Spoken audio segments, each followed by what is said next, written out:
गणेशाय नमः। ओम अनंताय नमः। ओम अच्युताय नमः। ओम अनंताय नमः। ओम माधवाय नमः। आज श्लोक क्रमांक 35 उत्तरार्ध से 37 पूर्वार्ध तक। ओम श्री परमात्मने नमः। पूर्व श्लोक में अर्जुन ने स्वजनों को न मारने में दो हेतु बताए। अब परिवार की दृष्टि से भी स्वजन को न मारना वो सिद्ध करते हैं। निहत्य धार्तराष्ट्रान् का प्रीतिः स्यात् जनार्दन पापमेवाश्रयेदस्मान् हत्येतानाततायिनः। पहले इसका अर्थ देख ले।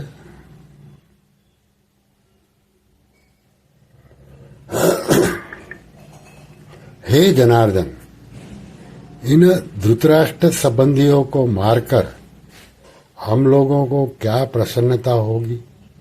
इन आतताई को मारने से तो हमें पापी लगेगा। अभी व्याख्या देखें।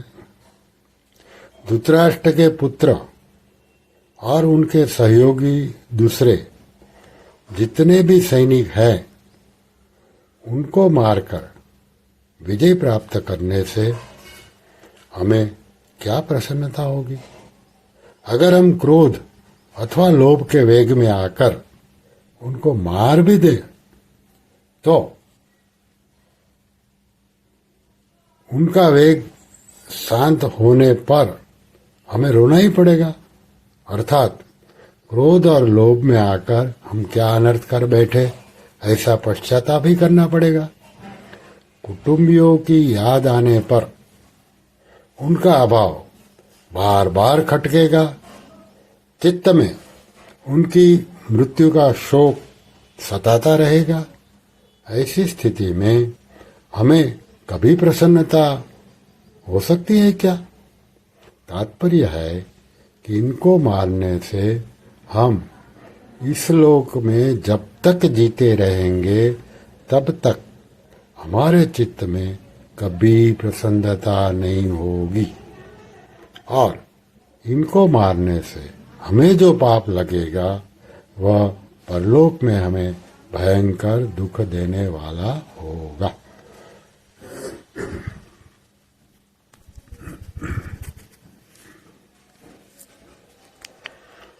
ये अर्जुन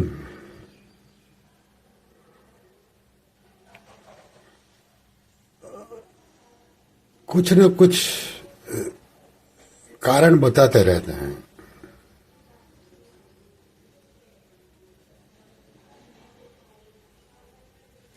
अर्जुन जो यहां बता रहे हैं कि हमें इनको क्यों नहीं मानना चाहिए। आतताई 6 प्रकार के होते हैं। आग लगाने वाला, विष देने वाला, हाथ में शस्त्र लेकर मारने को तैयार हुआ, धन को हरने वाला, जमीन या राज्य छीनने वाला और स्त्री का हरण करने वाला। दुर्योधन आदि में ये छह ही लक्षण घटते थे। उन्होंने पांडवों को लाक्षागृह में आग लगाकर मारना चाहा था। भीमसेन को जहर दिलाकर जल में फेंक दिया था। हाथ में शस्त्र लेकर वे पांडवों को मारने के लिए तैयार थे। धृतक्रीड़ा में छल कपट करके उन्होंने पांडवों का धन और राज्य हर लिया था। द्रौपदी को भरी सभा में लाकर दुर्योधन ने मैंने तेरे को जीत लिया है, तू मेरी दासी हो गई है आदि शब्दों से बड़ा अपमान किया था। और दुर्योधन को और दुर्योधन आदि की प्रेरणा से जयद्रथ द्रौपदी को हरकर ले गया था। शास्त्रों के वचनों के अनुसार आतताइयों को मारने से मरने वाले को कुछ भी दोष नहीं लगता। मनुस्मृति 8:359। नातताई वधे दोषो अंतुर्भवति कश्यन। परंतु आतताई को मारना उचित होते हुए भी मारने की क्रिया अच्छी नहीं है। शास्त्र भी कहता है कि मनुष्य को कभी किसी की हिंसा करनी नहीं चाहिए। न हिंसा सर्वभूतानि। हिंसा न करना परम धर्म है। अहिंसा परमो धर्म। अतः क्रोध लोभ के वशीभूत होकर कुटुंबियों को हिंसा का कार्य हम क्यों करें? आतताई होने से ये दुर्योधन आदि मारने के लायक है ही, परंतु अपने कुटुंबी होने से इनको मारने में हमें पापी लगेगा, क्योंकि शास्त्र में कहा गया है कि जो अपने कुल का नाश करता है वह अत्यंत पापी है। स एव पापिष्ठतमो यः कुर्यात् कुल नाशनम। अतः जो आतताई अपने खास कुटुंबी है उन्हें कैसे मारा जाए?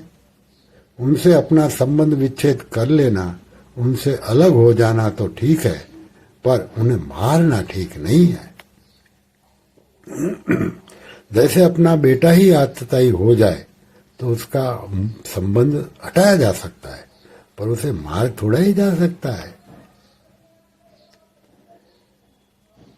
ये श्लोक में युद्ध का दुष्परिणाम अर्जुन ने बताया। अब अर्जुन युद्ध करने का सर्वथा अनौचित्य बताते हैं। तस्मान्नार्हा वयं हन्तुं धार्तराष्ट्रान् स्वबान्धवान् स्वजनं हि कथं हत्वा सुखिनः स्याम माधव। इसका अर्थ देख लिए।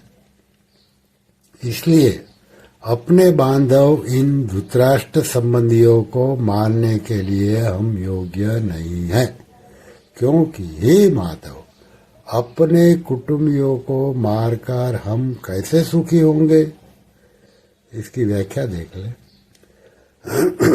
अभी तक अगले अध्याय के 28वें श्लोक से लेकर यहाँ तक मैंने कुटुंबियों को न मारने में जितनी युक्तियां दलीलें दी है, जितने विचार प्रकट किए हैं, उनके रहते हुए हम ऐसे अनर्थकारी कार्य में कैसे प्रवृत्त हो सकते हैं?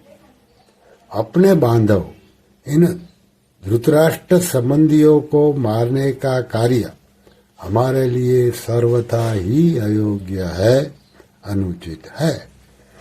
हम जैसे अच्छे पुरुष ऐसा अनुचित कार्य कर ही कैसे सकते हैं?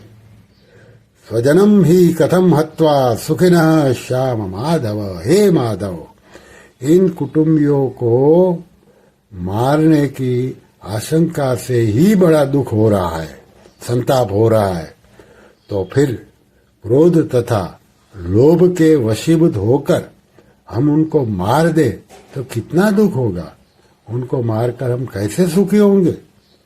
यहाँ हमारे घनिष्ठ संबंधी है।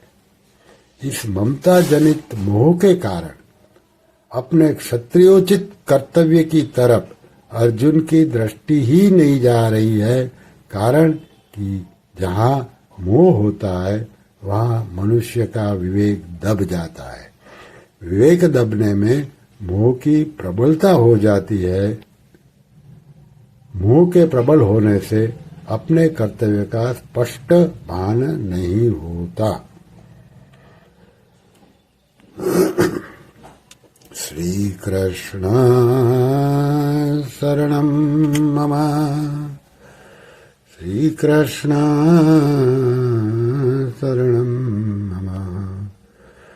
श्री कृष्ण शमनं मम श्रीकृष्ण शरणं मम श्रीकृष्ण शरणं मम श्रीकृष्ण शरणं मम ॐ श्रीकृष्ण शरणं मम ॐ श्रीकृष्ण शरणं मम श्रीकृष्ण शरणं मम ॐ श्रीकृष्ण शरणं मम श्रीकृष्ण शरणं मम श्रीकृष्ण शरणं मम श्रीकृष्ण शरणं मम ॐ श्रीकृष्णार्पणमस्तु।